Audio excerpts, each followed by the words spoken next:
Hi hello welcome to அடிங்கப்பா ஹாஹா சமையல். இன்றைக்கி நம்ம சேனலில் பார்த்தீங்கன்னா ரொம்பவே ஈஸியாக சுலபமாக செய்யக்கூடிய பிஸ்கெட் தாங்க. எல்லோருமே வந்து பிகினர்ஸ் கூட செஞ்சிடலாம்.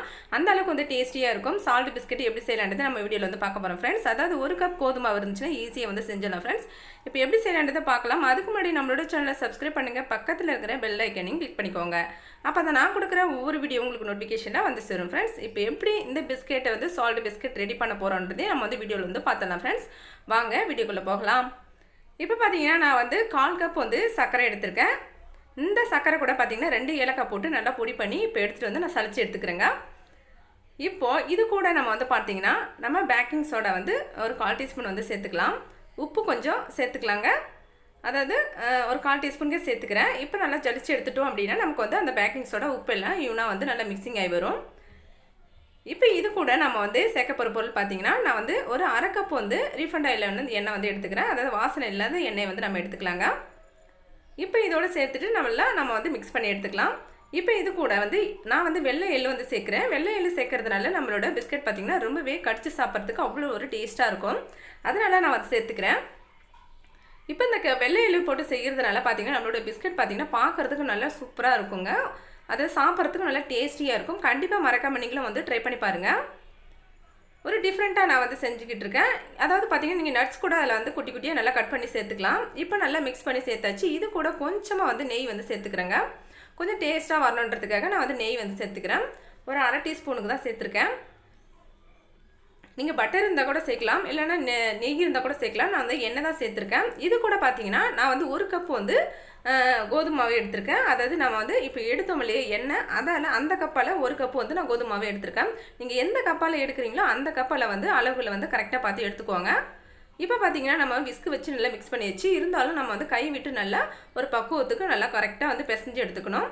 இப்போ இது பிசையிறது பார்த்தீங்கன்னா நம்ம வந்து பிசைஞ்சு கொடுக்க நமக்கு வந்து அந்த மாவு வந்து அந்த சர்க்கரைலாம் நல்லா இலகி நமக்கு வந்து கரெக்டான ஒரு பக்குவத்தில் வந்து கிடைக்குங்க. இப்போ நல்லா பிசைஞ்சு கொடுத்துட்டே இருங்க. இப்போ இந்த பிஸ்கெட் செய்யறதுக்கு ரேஷியோ பார்த்தீங்கன்னா நம்ம 1/4 கப்பு சர்க்கரை, 1/2 கப் வந்து எண்ணெய் சேர்த்துருக்கோம், 1 கப் வந்து கோதுமை மாவு சேர்த்துருக்கோம். கரெக்டான அளவுங்க. இப்போது நம்ம வந்து மாவு பார்த்திங்கன்னா நல்லா உருண்டை பிடிச்சி நல்லா வந்து பிசைஞ்சு எடுத்தாச்சு. இப்போ வந்து இது 2 பாகமாக வந்து நம்ம பிரித்து எடுத்துக்கணும். இந்த மாவு பார்த்திங்கன்னா கொஞ்சம் இலகன மாதிரி தான் இருக்கும். டைம் ஆக ஆக ஒன்றும் பயப்பட தேவையில்லை, நமக்கு கரெக்டாக வந்துருங்க. இப்போ பார்த்தீங்கன்னா ஒரு கவர், ஏதாவது பால் கவரு நீங்கள் ஏதாவது வந்து வாங்கிட்டு வரீங்க அப்படின்னா அந்த கவரை வந்து நல்லா வாஷ் பண்ணிவிட்டு அந்த கவரில் வந்து இது போல் நம்ம வந்து தட்டி எடுத்தோம் அப்படின்னா நமக்கு வந்து கரெக்டாக வந்து கிராச்சஸ் இல்லாமல் நல்லா ஷைனிங்காக வருங்க. இப்போ நம்ம எடுக்கிறது கூட ரொம்ப ஈஸியாக இருக்கும். அப்படியே அந்த கவரை தூக்கிட்டு நம்ம கட் பண்ணி எடுத்துக்கலாம். இப்போ பார்த்தீங்கன்னா நான் வந்து ரிங் ஒன்று வச்சுருக்கேன். அதாவது நம்ம வந்து ஷேப் கட்டர் அந்த மாதிரி எதாவது வச்சுக்கிட்டு இப்போ வந்து பிளேட்டுக்கு நம்ம வந்து கொஞ்சம் எண்ணெய் தடவிட்டு நம்ம வந்து அது மேலே கொஞ்சம் மாவு தூவிட்டு நல்லா எல்லா இடத்துலையும் நல்லா பரவுற அளவுக்கு நம்ம ஸ்ப்ரெட் பண்ணி எடுத்துக்கலாங்க. நம்ம அப்போ தான் கட் பண்ணி வைக்கிறது ரொம்பவே ஈஸியாக இருக்கும். இப்போ பார்த்தீங்கன்னா மாவை நல்லா தூவிட்டு நம்மள எல்லா இடத்துலையும் பரவுற போல் நம்ம வந்து தட்டி எடுத்துக்கலாம். இப்போ இதை எடுத்துகிட்டு ஒரு ஓரமாக வச்சுக்கலாங்க. இப்போ நம்ம கட் பண்ணி வச்சுருக்கிற ஒவ்வொரு பிஸ்கெட்டையும் எடுத்து நம்ம வந்து ஏற்கனவே வந்து நம்ம ரெடி பண்ணி வச்சுருக்கிற அந்த வந்து தட்டில் வந்து வச்சுக்கலாங்க. இப்போ பார்த்தீங்கன்னா இந்த ஷேப்லாம் பார்த்தீங்கன்னா நல்லா சூப்பராக வந்து வந்திருக்கு. இதே போல் நீங்கள் வந்து இந்த ஷேப் கட்டர் இருந்துச்சுன்னா கூட நீங்கள் இது மாதிரி யூஸ் பண்ணிக்கோங்க. இல்லைனா வந்து ஏதாவது சின்ன மூடி இந்த மாதிரி ஏதாவது பாக்ஸ் மூடி இருக்கோ அதெல்லாம் கூட நீங்கள் கட் பண்ணி எடுத்துக்கலாம். இப்போ பார்த்தீங்கன்னா நம்ம வந்து ஃபஸ்ட்டு வந்து கொஞ்சம் மாவு எடுத்துருந்தோம், இன்னும் கொஞ்சம் மாவு இருக்குது, அதில் நான் வந்து போட்டு காமிக்கிறேங்க. இப்போ எல்லா பிஸ்கெட்டுமே நம்ம வந்து போட்டு எடுத்துட்டோம். நான் வந்து பார்த்தீங்கன்னா லைட்டாக வந்து டிசைன் வந்து போடுறேன். ஏன் அந்த டிசைன் பார்த்தீங்கன்னா நம்ம வந்து குட் டே பிஸ்கெட்லாம் வாங்கி சாப்பிட்டோம் அப்படின்னா அந்த மாடலில் வந்து பார்க்குறதுக்கு நல்லாயிருக்கும். அதனால நான் வந்து போடுறேங்க. உங்களுக்கு விருப்பம்னா நீங்கள் இந்த மாதிரி டிசைன் போட்டுக்கோங்க, இல்லைனா விட்டுடுங்க. இந்த மாதிரி போட்டு கொடுத்தோம் அப்படின்னா என் பிள்ளைங்க வந்து கண்டிப்பாக வந்து கடையில் வாங்கிட்டு வந்தீங்களா அப்படின்னு சொல்லிட்டு சாப்பிடுவாங்க. அதனால நான் வந்து போட்டுக்கிறேன். இப்போ பார்த்தீங்கன்னா நமக்கு இது வேக வச்சு எடுக்கும்போது பார்த்தீங்கன்னா அந்த பிஸ்கெட் வந்து நல்லா சூப்பராக இருக்குங்க. அதனால் நான் வந்து போட்டுக்கிறேன். இப்போது நம்ம வந்து இதை வந்து வேக வைக்கிறது அப்படின்னு பார்த்தீங்கன்னா நம்மளோட இந்த பிஸ்கெட் வந்து ஒரு 20 நிமிஷம் ஆகுங்க. டைம் எடுத்துக்குங்க.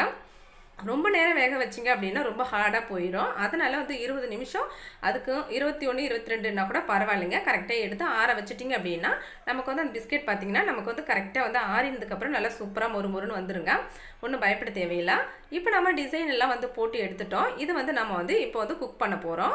நீங்கள் வந்து குக்கர் வச்சுருக்கீங்க அப்படின்னா நீங்கள் குக்கரில் கூட நீங்கள் வந்து இது குக் பண்ணி எடுத்துக்கலாம். நான் வந்து கடையில் தான் இன்றைக்கி வந்து செய்ய போகிறேன். இந்த கடை வந்து நல்லா ஒரு 10 நிமிஷம் வந்து ஹீட் பண்ணிவிட்டு அது மேலே ஏதாவது பிரமணம் இந்த மாதிரி ஸ்டாண்ட் இருந்துச்சுன்னா போட்டுக்குவாங்க. இப்போ நம்ம ரெடி பண்ணி வச்சுருக்கிற இந்த பிஸ்கெட்டை எடுத்து அப்படியே வந்து இந்த கடையில் வச்சுக்கோங்க. இதுக்கு மேலே கொஞ்சமாக வந்து வெள்ளை எள்ளு வந்து நான் சேர்க்குறேன். இந்த வெள்ளை எள்ளு வந்து நம்ம கடிச்சு சாப்பிடும் போது பார்த்தீங்கன்னா இந்த பிஸ்கெட்டோட அவ்வளோ ஒரு டேஸ்ட்டாக இருக்குதுங்க. நான் சாப்பிட்டு பார்த்துட்டு தான் உங்கள்கிட்ட சொல்கிறேன். விருப்பம் என்ன சேர்த்துக்கோங்க, இல்லைனா விட்டுடுங்க. நீங்கள் கருப்பு எள்ளு இருந்தால் கூட சேர்த்துக்கோங்க, வெள்ளை எள்ளு இருந்தால் கூட எதாக இருந்தாலும் சேர்த்துக்கோங்க. நட்ஸ் இருந்தால் கூட நல்லா குட்டி குட்டியாக கட் பண்ணி கூட சேர்த்துக்கலாம். நம்மளோட விருப்பம் தான். டேஸ்டியாக இருக்கும் நல்லா சாப்பிட்றதுக்கு இந்த பிஸ்கெட் பார்த்தீங்கன்னா. இப்போ நல்லா வந்து ப்ரெஸ் பண்ணி விட்டுட்டு நம்ம வந்து ஒரு 20 நிமிஷம் தான் நான் வந்து குக் பண்ணி எடுக்க போகிறேன். இதை சிம்மில் வச்சு 20 நிமிஷம் நல்லா வந்து குக் பண்ணிக்கோங்க. நம்ம இப்போ வந்து மூடி போட்டுடலாம். இப்போ 20 நிமிஷத்துக்கு அப்புறம் நம்ம வந்து ஓப்பன் பண்ணி பார்த்துடலாம் ஃப்ரெண்ட்ஸ்.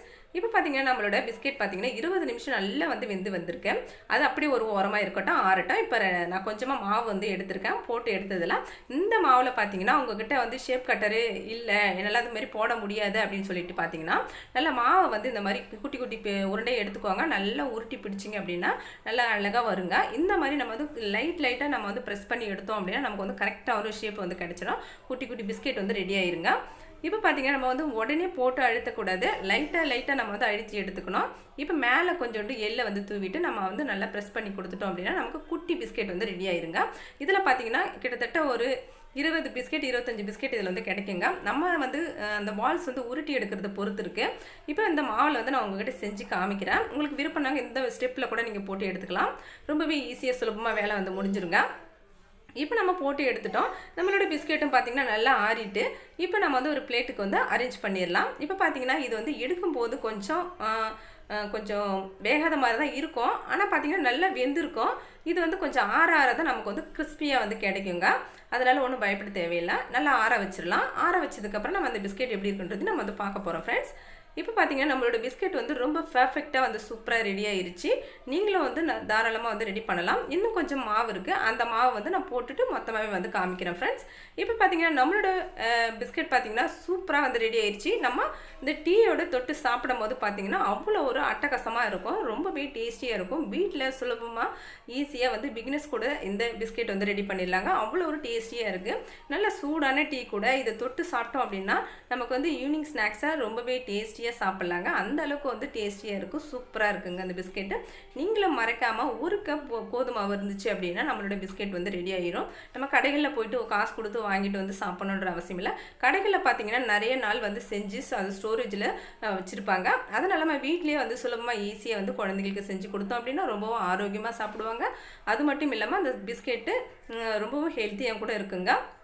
இப்போ அந்த பிஸ்கெட் நம்ம இன்றைக்கி செஞ்சது பார்த்தோம். நம்மளோட சேனலில் பார்த்தீங்கன்னா நிறையவே வந்து ரெசிபி கொடுத்துருக்கேன். அதை ஸ்நாக்ஸ் கொடுத்துருக்கேன். அதாவது நம்ம இட்லி தோசைக்கு வந்து சட்னி இந்த மாதிரி ரெசிபிஸ்லாம் கொடுத்துருக்கேன். மறக்காம நம்மளோட சேனலை வந்து செக் பண்ணி பாருங்கள்.